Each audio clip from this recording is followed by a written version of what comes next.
We continue our Super Bowl week coverage and interviews here in New Orleans. Joining us now, longtime NFL tackle, Miami Dolphins, Terron Armstead. Terron, great to see you. Welcome. You too. I appreciate you. Terron, like all these years, he's been a franchise left tackle for, I don't know, what year are you in now? 12. I just 12? finished 12. Wow. Damn, old man.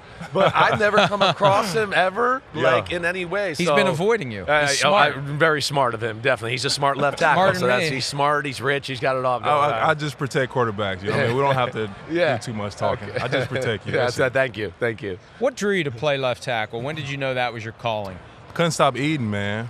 You know, I couldn't put it down. Yeah. So I had speed and all those good things, but I enjoyed the dinner table a little too much. So I wanted to play D-line, actually. When I went to Arkansas Pine Bluff, first day they moved me to O-line. Couple of O-linemen that they recruited didn't show up, and they moved me over, and it was the best thing that ever happened to me. What's the difference? I laugh a lot about the different mentality of the O-line and D-line. Yeah. Right? What is it that jumps out to you? I would say D-linemen, they have more of an attack mentality. Right. We have more of a, not we, because I like to attack. Yeah. But O-lineman is more of a protective mentality. Right. You know what I mean? More on the defense. But I always encourage O-linemen, we got to get back on the offense, you know what I mean? So pass pro doesn't have to be passive, and run game is our chance to get some body blows. So try to get that attack. You're big. Yeah. But for left tackle, you're not like one of the these. smaller. You are, right. So how do you, what is it about I'm a dog. Yeah, you are. And that's where that D lineman comes in. And then I guess that athleticism you're talking about. For sure. Yeah, coming into the league, man, seeing some of the other O-linemen and just the size, and the D linemen too. Like Julius Peppers was still in the league when I came in, and he's 6'13". Yeah, I played against him. You know what I mean? I know. Yeah. So I had to use my strengths, my speed, athleticism, and my hands. I got some really strong hands. So being able to just jump out on guys, jump sets, and all those things. Watching Jason Peters do it for so long, and just really mimicking him and taking his style of play, and I felt like it worked well for me. Yeah. What's the biggest difference between living and playing in New Orleans and living and playing in Miami? It's a lot of differences. New Orleans is. It's a lot of history here, a lot of culture, a lot of traditions, and Miami is so diverse. It is multi.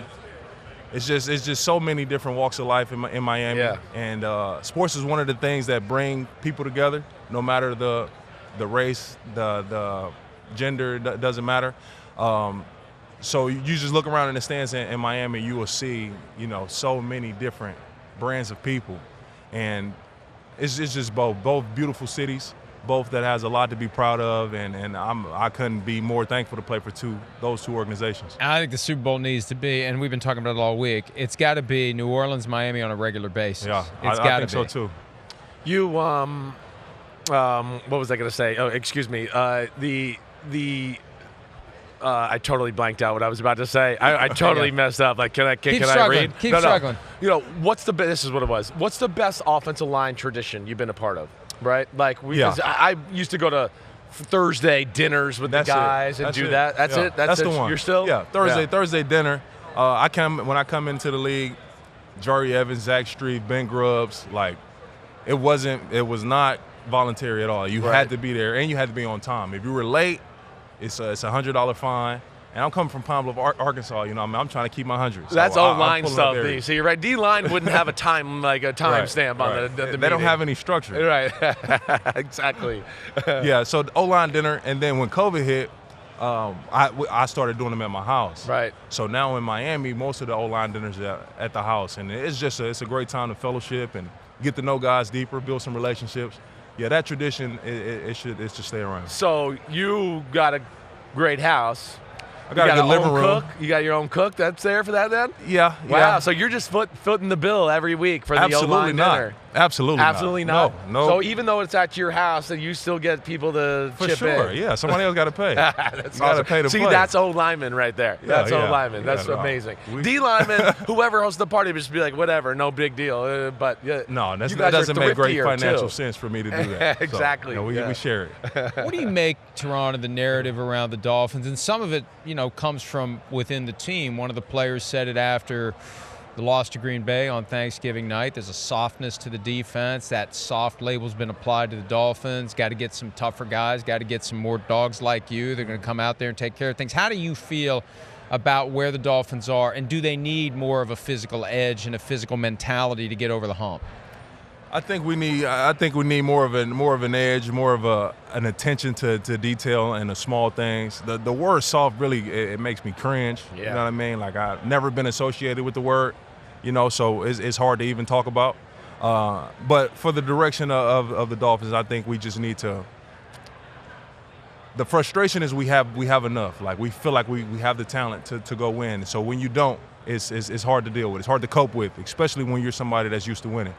So I think us locking in on the details and the small things that make Kansas City, that separated themselves from the league. Their situational football is incredible. 4th and 1, they know what to do, and late game situations, they know 2-minute drill. They just, it's like clockwork.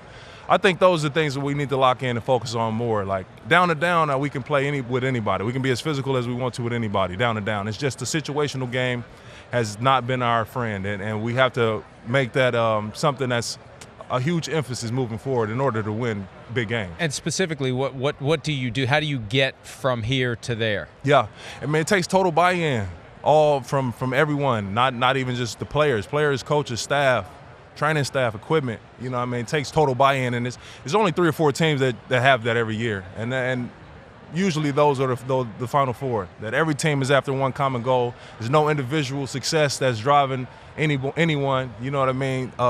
Those are the teams that are consistently successful, and it has to start early when it's a 90-man roster. Mm-hmm. Even the guys that's only there for a couple months. You know what I mean? Just having that buy-in and that culture, it's hard to do, but it's necessary in order to win. You've seen it because you've been a part of it in New Orleans. I've seen you're it. saying there, yeah. And you're saying in Miami, there's everybody can raise up and pay attention to little things a little bit better. For sure. It has to be. Consistently. We've had stretches. We've gone on 5-game win streak, 6-game win streak. We've been on 5-game losing streaks too. You know what I mean? So that just shows the level of inconsistency. It's all over the place a little bit there. Yeah. I brought up New Orleans. You had some tough losses. Do you still think? I don't mean to be very bad, but I mean, we're here for the Super Bowl. Everybody remembers the Rams, the bad call. Yeah. No call. Yeah. How often do you think about those tough losses you had here? Yeah, I mean, honestly speaking, it's traumatic to me. Honestly, it is. It's one of the lowest moments. We just think about what could have been. The timelines for a lot of people would have changed. The history of the NFL would have changed. Mm-hmm. We would have had Brady, Breeze in the Super Bowl, which would have been incredible. I've been 12 years, man. I've been on some great teams. I've never been to a Super Bowl, and it's so hard to do. Right. So hard to do. So to be so close, we get that call, we kick a field goal, maybe 20 seconds left, we feel like we get a chance to go. It's hard to deal with, and I'll forever hold on to that. He talks about the one playoff game he was ever in 20 years ago. He still remembers it, Buccaneers and Washington. It's hard to do. And you guys kept doing what was impressive year after year. You'd have a heartbreaker, you go back to 0-0, and you'd get all the way to the playoffs again. You were never deterred by it. You never fell apart. You kept pushing and pushing and pushing. All right, you're pushing out some music on Madden. Tell us more. Yeah, I did crowd control on Madden 24 with some incredible artists, working with Interscope, Derek Milano being a producer over there. It was myself, Melvin Ingram, Darren Waller, Ray McLeod. We had Rob 49 and some other artists too. It was special, man. When I first got to the league, I got away from music because it was more like to shut up and play. And it was a big void for me, and it was a stress reliever and something I truly enjoyed doing. So I got back into music, and like my first song I put out went viral. We played in the Superdome every week. It was on the radio down here. What is it? What's it called? BOA. Check it out. Yeah, give me some streams. Check me out. But yeah, so I got asked to do the soundtrack for Madden, and I ended up on 5 of the 6 songs. One of the songs is going to be in a movie coming up. Really big movie. Wow, what movie? Can't say. Oh, you I can't cannot say. Right. I've signed the papers. Okay. Right. I will honor that. Drop a line, Yeah. though. I want to hear a line. Give me one line, okay? The song is him. Right. I'll just say that. The song is him. So when Right. you hear the song in the movie, because I'm sure you'll see the movie, it's Yeah. a huge producer, all those good things. So, yeah. You want me to drop a line? I know, I'm, you don't I'm have dropping to. gems with Chris Simms. You know what I'm saying? That's what I do. That's what I do. You know what I mean? Hey, thanks. I appreciate it. Before we let you go, what's the one thing that's on the table that you can't stay away from? You already told us you couldn't stop eating. What's the one thing you can't stop eating until they take it away? See, that was young, undisciplined me. Now, have discipline. I've trained my mental. Yeah, I'm powerful up here now. All right. But I think chips really was, flaming hot fries made me an offensive lineman. That's amazing. So, amazing. See, kids, start eating the flaming hot fries, and That's you'll be the way an to do offensive it. lineman too. Also, talk about your foundation. Yeah. That's why I'm here. Come Appreciate on, it. let's Yeah. hear it. Terron Armstead Foundation has been around now for 11 years, and we've impacted countless communities and individuals. Now our focus is mainly education. I have a youth business program called IAB, I'm in Business, and in that program we're teaching not only confidence, but we're going through business acumen, financial literacy, a proper handshake and eye contact, hand movements, you know what I mean? So we're really just trying to get these youth introduced to something new, a new world, untraditional teaching, but it's so necessary for life and everything moving forward. So It's key to that's life. great stuff, It's too. awesome. I mean, Appreciate teaching it. people practical life skills, how to sure. interact with other folks, and not send the wrong message accidentally. Sometimes Right. you want to send the wrong message intentionally, Facts. but you don't want to send the wrong message accidentally. That's great. That's I great. appreciate All right. it. You're an impressive mofo. Terron I appreciate Armstead. it. You got We'll be your back shit with more together. from New Orleans. You're the man. I appreciate it. Seriously. Hi, it's Mike Florio. Thanks for watching PFT on YouTube. Hit subscribe for the latest news and analysis from Pro Football Talk.